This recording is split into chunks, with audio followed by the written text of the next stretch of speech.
Welcome back, golfers. Today we're going to talk about a really tough subject for a lot of you. You know, it's something that everybody's had at some point in their game, and we talk about it almost like it's a sickness, and that is the shanks. You know, and it's a word that people don't even want to say sometimes because it's in our head, and you know, if we say it, it's going to happen. So today I'm going to give you 4 reasons why the shanks might be in your game, or it might have been in your game at some point, and hopefully we'll be able to relieve that symptom and get you guys on a better track, and at least you understand where it comes from.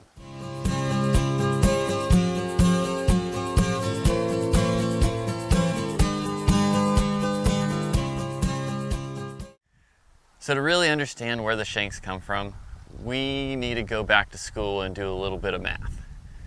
So when I set up here, what do we see? We got 3 points that we're looking at in my setup: the shoulder, my hands, and the club head, and then from the club head back to my shoulder. So if you see that shape, you see it as a triangle. Okay, as we know about triangles from school, is if I take this angle here, and if I increase that angle, you can see this side of the triangle is now longer. Now naturally in the golf swing, our hands are going to start here, and typically we're going to get about 4 to 6 degrees of rise in our hands as we come into impact because of the speed. But at that same time, if we don't make up for that distance, then what happens is, you know, that natural lengthening that we created is now going to move the club further away from where we were originally, and then the hosel comes into play. So like I said, there's 4 reasons why we would allow this to come into our swing and make it so we don't get out of our own way. And then the hosel, because of that lengthening of that side of the triangle, the hosel would come into play, and then we get the shanks. Yeah. So the first reason you guys might get the shanks is due to a vertical drop in your golf swing. You know, a lot of us call it dipping in the golf swing. And if we get into our backswing, and if we lower our body into this position, but we never come out of it, now that triangle that we created that will probably extend and get longer is now going to end up being further onto the heel side of the ball. And if you see your arm kind of in this position, that's a good sign that you've had vertical drop in your body and you haven't made up for it, and it's your body's way of going, well, I need to, if I'm not going to hit the hosel, I'm going to shorten my lead arm, and then I'll be in the center of the face. But what that does is slow you down and makes it hard to release. So then you end up maybe even with a chicken wing. So by keeping your vertical height, when we come into impact, our shoulder's going to open up, and now we're going to be able to find the center of the face without having to shorten that lead arm. So reason number 2 that you guys might get the shanks, and that is a horizontal press towards the golf ball. Now typically when we see this, you're going to do another element with it in order to find the golf ball, which is also not going to make it very easy to hit it very straight, but this is typically the fix for most of you. You're going to come in, and then you're going to get early extension. Your body's going to come very vertical with that press forward, and then you've created a longer length in that triangle to allow your body to get back onto the golf ball. Now what that's doing is reducing your ability to rotate through properly. You're losing your center of balance, and your face could be going all over the place. So typically when we see that, you're going in for a lesson, and you're going, what's happening? I can't get it straight, it doesn't go very far, and I'm not feeling very comfortable in my golf swing. So what we need to do is first focus on our weight distribution. You know your weight sits, in our feet, evenly distributed, right in our arches or the front of the arches. And we need to make sure our hips are pressed back to help counterbalance that weight to help maintain our posture. And then when we move, we're moving through on that center balance and not shifting towards the golf ball, which is going to bring in the hosel. Because you can see when I do that, I don't have any more room to hit that ball unless I vertically rise. So reason number 3 you guys might be getting the shanks, and this is a very common one. When we're at setup, our shoulders are pointing towards our target. And I'm going to show you guys this direction because it's a little bit easier to see it. So if I'm going out there towards that big tree, my shoulders are going there. Take my backswing, I come down into it, and then when I come into impact, my shoulders are now aiming further in front of me. So you can see my shoulders are now aiming out to the right of my target. And when that happens, that lead shoulder is now, so that was where I originally was, that's where I'm at impact. You can see if that happens, and we bring that golf ball back in front of me, you know, look at the triangle. Now, when I come into impact, if my shoulder is over here, now you can see that my center is now pushing that hosel closer to that golf ball. And that's going to bring in the shanks pretty quick.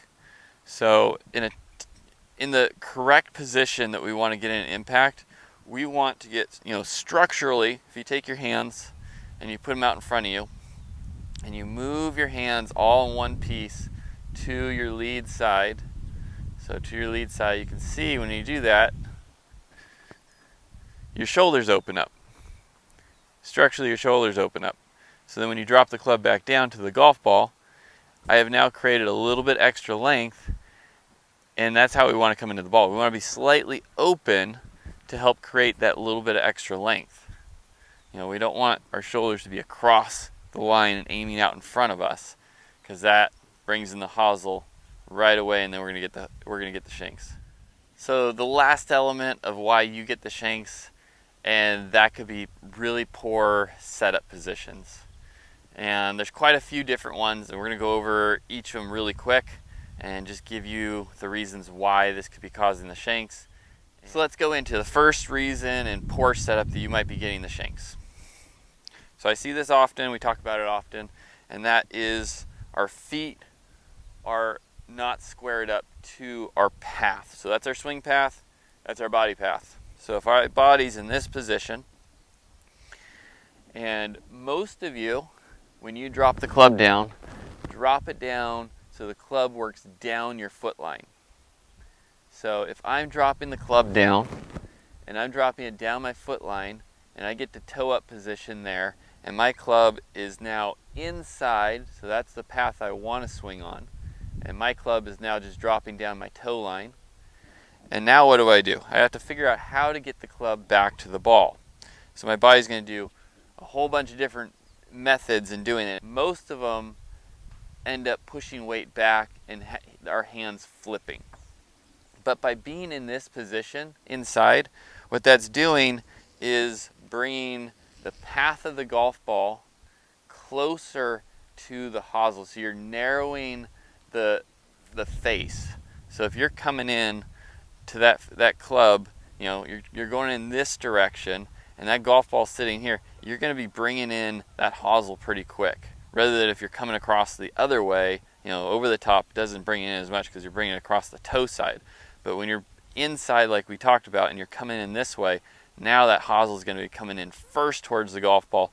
And if that face is open, that even narrows that angle even more, you know, instead of coming right down the path, which is what we want to see. You know, we don't want to be coming in this way. You can see even there, you're like, oh, that hosel's right there. And that causes the shanks really quick. So another setup position I see often, and this is an important one, and it's a real easy one to fix. So when you get into setup, what I want to see is that club sitting on the inside part of your lead leg. You got about a hand's width of distance from your body. And you don't have, and then your arms just kind of fall and grab the club. what I often see, and if we remember we're talking about the triangle, I see this, a forward press or even a reverse press. So either forward or reverse. So when you do this, what that's going to do is make you have to get a touch closer to it. But when you come into impact, if you don't get back to that position, then you're going to instantly, because you're going there, so we're going to go from here to there, and you can see, so there's the forward press, and if I come into the ball and I don't change any part of my elevation or my horizontal, press back or forward, then when I come into the ball, now my length has changed, because that forward press creates a shortening of this angle from my shoulder to the golf club. And then when I go there, it lengthens again. And most of you aren't going to be able to hit the ball in this position. Most of you are going to try to hit the ball somewhere around there, with your hands on the inside part of that lead leg. So if you're a forward presser or reverse presser, try to get that out of your swing, because that's going to make you have to manipulate your body in order to not shank the ball. So another setup mistake I often see, which can lead to shanking the ball, and that is our hands being too low. Your hands are down here, and you can see when I do that angle from my shoulders to my club is very short. And typically the only way to fix that is to get vertically taller through the hitting zone in order to make up for that distance. Because you can see now when I come into impact, that length is longer than what it was there. And if you don't, like if you start here and you stay real low to it, and then our hands rise, because they're going to rise from that position, and then it brings in that hosel, because we're lengthening that club to the shoulder as we come in with speed, because you're not going to be able to hold on to that position very well.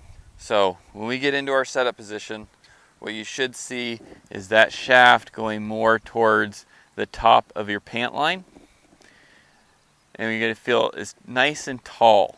You should feel tall up in that lower body too. I don't want you to sit down into it. I want you to feel nice and light in that lower body. Feel tall in that lower body, and then feel tall in the upper too. And allow that shaft to go to the top of the pant line. That way when we come into it, we're not going to be that much different than when we started. So when we're swinging, what we want to see through impact is our weight staying centered in our arches. We don't want a horizontal press forward. We don't really want a horizontal press away either. So we want to keep our weight in the center of our arches through the whole entire process as we come through. I want to see your shoulders structurally open up, so when we get into impact, we'll be there. Chest is pressing into the handle, hips pressing in, hips kicked over. We got positive spine tilt, and the body's able to rotate through.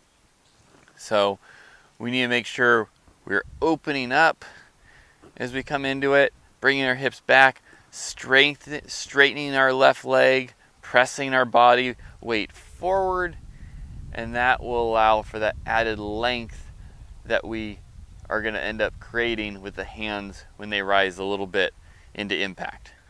Golfers, thank you for watching this week. This is a tough subject for all of us to look at, but it's something, if we understand it, we're going to have a better chance of fixing it. We don't want to hit that hosel. That doesn't feel good, it stings the hands, and it's one of the worst feelings to have to go through and thinking that that's going to happen constantly in our game. So if we understand it, we'll be able to fix it easier. Take some video of your golf swing, see what your habits are, see if you fall into any of those 4 categories that I explained today. Train your body on how to get more open. Train your body to extend and let your body press up, like we talked about, through the hitting zone, so that our body's able to not compress, not move forward, not vertically drop. And when we come to impact, we'll be in a much more solid position with more weight through our transition. So if you guys got anything out of this, or if you like what you heard, drop me a comment down below, hit the subscribe button. I put out videos once a week, and just trying to help everyone get better at this game. Remember, if your feet aren't working, your swing's not working. I'll see you guys next time.